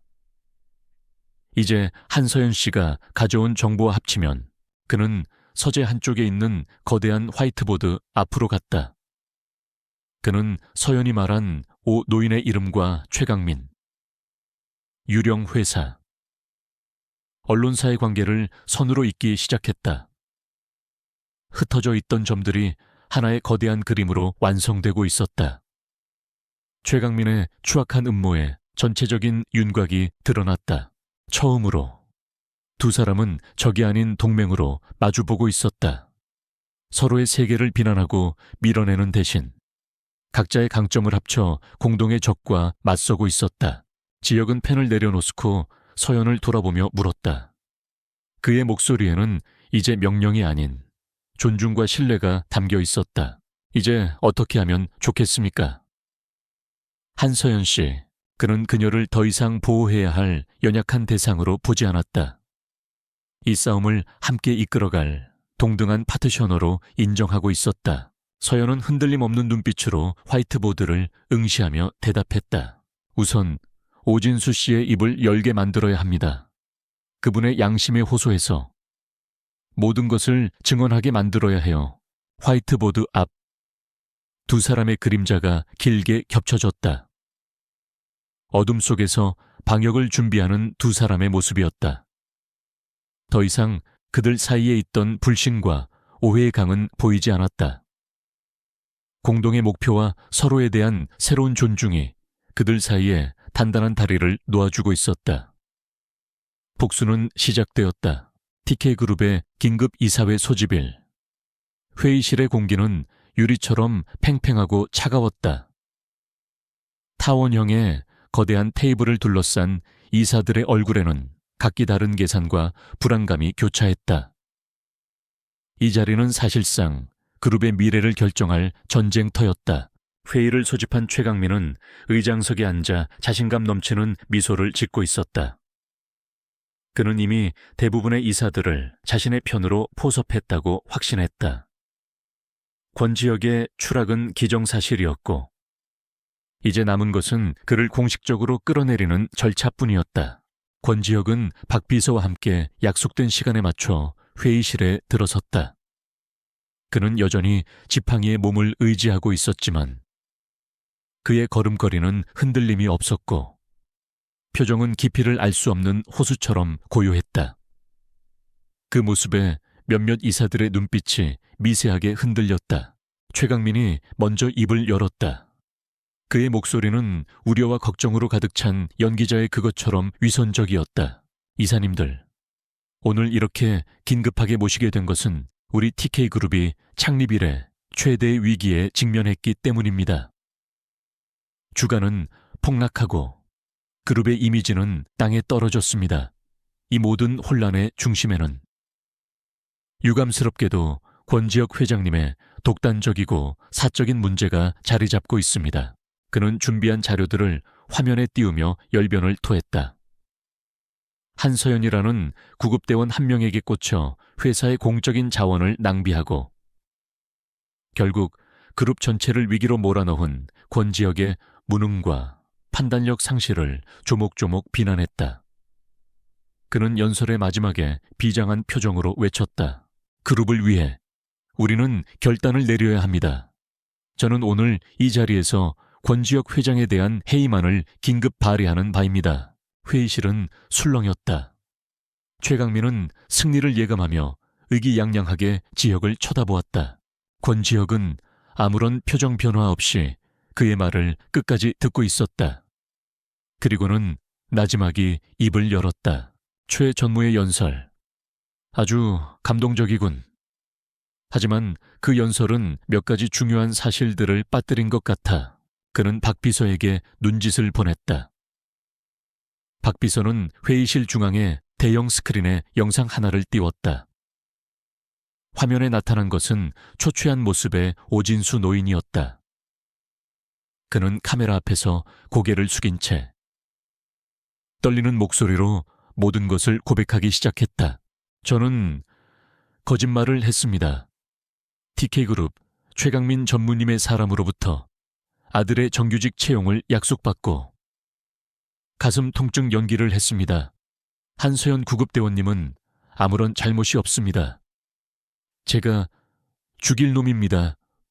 제발 용서해 주십시오. 영상이 끝나자 회의실은 찬물을 끼얹은 듯 조용해졌다. 이사들의 시선은 이제 경악과 의심으로 바뀌어 최강민에게로 향했다. 그가 꾸민 추악한 스캔들의 기반이 통째로 무너져 내리는 순간이었다. 최강민의 얼굴이 하얗게 질렸다. 이건 조작이야. 권지혁이 저 늙은이를 협박해서 거짓 증언을 받아낸 거라고. 하지만 그의 외침은 공허했다. 권지혁은 그의 발악을 기다렸다는 듯이 다음 자료를 공개했다. 박 비서는 최강민이 유령 회사를 통해 복지회관 부지를 매입하려 했던 자금 흐름도와 문제의 언론사에 거액의 자금이 흘러 들어간 내역을 스크린에 띄웠다. 모든 자금의 출처는 최강민이 관리하던 비자금 계좌를 가리키고 있었다.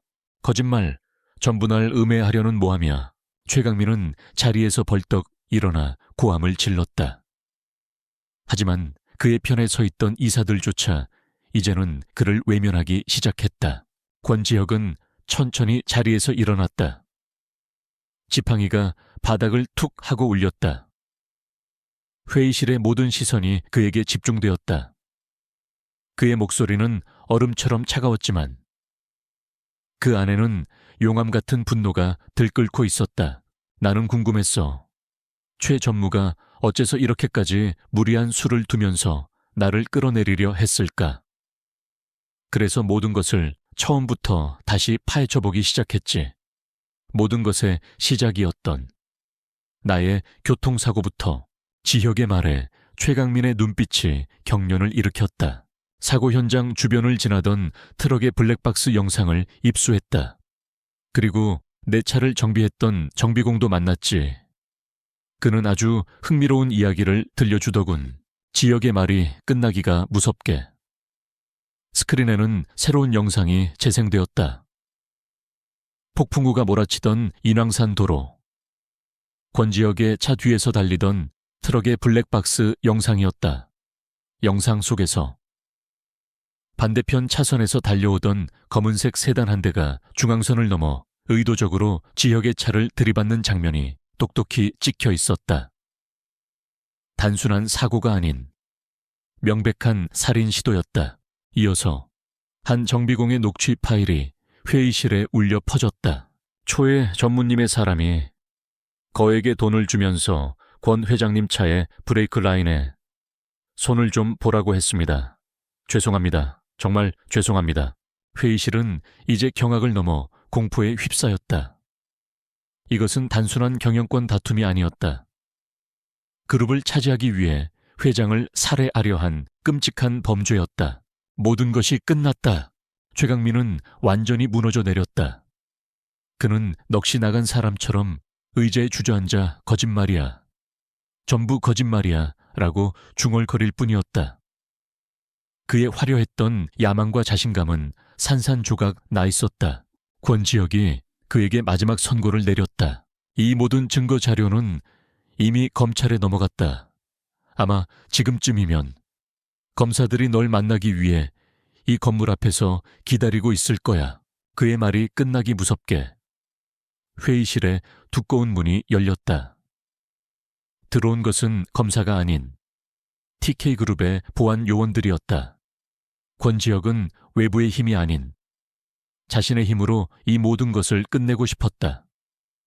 무너진 왕국의 질서를 바로 세우는 것은 왕 자신의 몫이었다. 보안 요원들이 힘없이 늘어져 있는 최강민의 양팔을 붙잡아 일으켰다. 그는 마지막까지 발악했지만 결국 무력하게 회의실 밖으로 끌려나갔다. 한때 그룹의 2인자였던 남자의 초라한 퇴장이었다. 회의실에 남은 이사들은 감히 고개를 들지 못했다. 그들은 두려움과 경외가 뒤섞인 눈으로 다시 왕좌를 되찾은 젊은 군주를 바라보고 있었다. 진실의 막이 내렸다. 어둠은 빛에 의해 완벽하게 패배했다. 폭풍이 지나간 자리는 고요했다. 최강민의 쿠데타 시도가 살인 미수라는 끔찍한 진실과 함께 세상에 알려지자 대한민국은 발칵 뒤집혔다. TK그룹의 주가는 일시적으로 더 큰 혼란에 빠졌지만 권지혁은 흔들리지 않았다. 그는 즉시 비상경영체제를 선포하고 그룹 내부의 최강민 라인을 신속하게 정리하며 위기를 정면으로 돌파했다. 언론은 연일 최강민의 추악한 범죄와 TK그룹의 경영권 다툼에 대한 기사를 쏟아냈다. 그 과정에서 모든 사건의 시작점이었던 한서연과 햇살노인 복지회관에 대한 진실도 자연스럽게 밝혀졌다. TK그룹은 공식적으로 언론사를 통해 모든 의혹이 최강민 전무의 개인적인 범죄 행위에서 비롯된 것임을 발표하고 피해를 입은 한서연 씨에게 깊은 유감과 사과를 표했다. 며칠 후 서연은 서울중앙응급의료센터로부터 공식적인 복직 명령을 받았다. 센터장은 직접 그녀를 찾아와 고개를 숙여 사과했다. 한대원, 정말 미안하네. 자네를 믿어주지 못하고 윗선의 압력에 굴복하고 말았어. 부디 용서해주게. 서연은 희미하게 미소 지으며 고개를 저었다. 아닙니다. 센터장님, 충분히 이해합니다.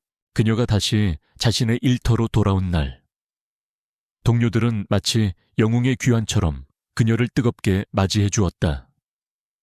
파트너 김민주는 눈시울을 붉히며 선배님, 정말 다행입니다 라고 말했고 다른 동료들도 그녀의 어깨를 두드리며 격려해 주었다.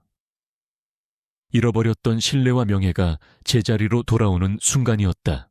햇살 놓인 복지회관의 어르신들은 그녀를 위해 작은 환영회를 열어주었다. 이제는 재벌 회장의 여자가 아닌 예전처럼 자신들을 살뜰히 챙겨주는 우리 서연 선생으로 그녀를 안아주었다. 모든 것이 원래의 자리로, 아니 이전보다 더 단단하고 소중한 자리로 돌아오고 있었다. 모든 것이 잠잠해진 어느 주말 오후, 권지혁이 예고 없이 그녀의 동네를 찾아왔다. 값비싼 정장이나 비서도 없이 평범한 면바지에 셔츠 차림이었다. 그는 그녀의 아파트 앞 작은 공원 벤치에 앉아 그녀를 기다리고 있었다. 그 모습은 더 이상 거대한 제국의 황제가 아닌 그저 한 여자와의 약속을 기다리는 평범한 남자였다. 서연이 공원으로 걸어 나오자 그는 자리에서 일어나 그녀를 향해 걸어왔다. 두 사람 사이에는 잠시 어색하지만 따뜻한 침묵이 흘렀다. 지혁이 먼저 입을 열었다. 그의 목소리에는 그 어떤 권위나 오만함도 담겨 있지 않았다. 미안합니다. 그것은 감사나 위로가 아닌 진심 어린 사과였다. 당신을 위험에 빠뜨린 것에 대해, 그리고 내 방식으로 당신을 지키려 했던 오만함에 대해 나는 내 방법이 최선이라고 생각했지만 그것은 당신의 세계를 존중하지 못했던 나의 무지였습니다. 진심으로 사과합니다. 그의 진심이 전해졌다. 서연은 부드럽게 고개를 끄덕였다. 그녀의 마음을 짓누르고 있던 마지막 응어리가 조용히 녹아내리는 것 같았다. 사과하지 않으셔도 돼요. 저도 이번 일을 겪으면서 많은 것을 배웠어요. 때로는 혼자서만 싸울 수는 없다는 것을요. 저를 믿고 함께 싸워주셔서 감사해요. 두 사람은 더 이상 서로의 다름을 탓하지 않았다. 대신 서로의 세계를 인정하고 그 안에서 함께할 수 있는 방법을 찾기 시작했다.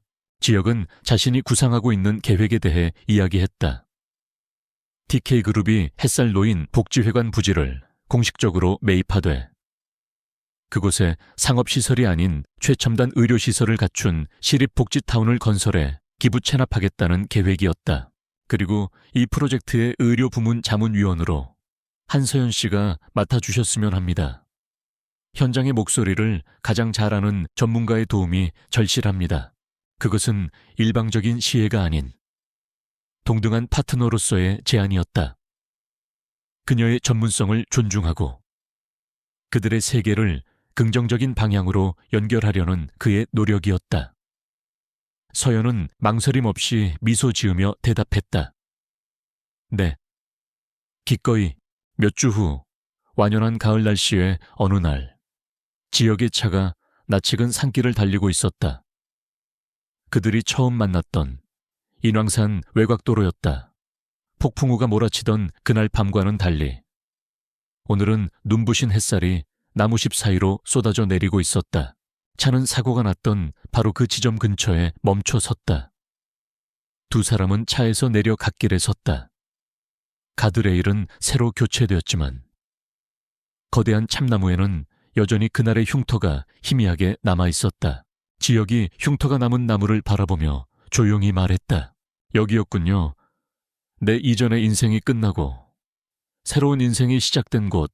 서연은 그의 옆에 서서 그가 바라보는 곳을 함께 응시했다. 그때 당신은 저에게 그저 살려야만 하는 환자였어요. 그녀의 말에 지역이 고개를 돌려 그녀를 바라보았다. 그의 눈빛은 그 어느 때보다 깊고 따뜻했다. 그럼 지금은 서연은 그를 마주보며 환하게 미소 지었다. 그 미소는 가을 햇살보다 더 눈부셨다. 지금은 나를 살려준 사람이에요. 그녀의 손 위로 그의 손이 조용히 겹쳐졌다. 두 사람은 더 이상 아무 말도 하지 않았다. 거대한 재벌 총수와 평범한 구급대원도 구해준 사람과 구해진 사람도 아니었다. 그들은 그저 폭풍우 속에서 서로를 발견하고 함께 상처를 치유하고 마침내 하나의 길 위에서 나란히 서게 된 두 사람이었다. 눈앞에 펼쳐진 길 위로 두 사람의 그림자가 길게 하나로 이어지고 있었다.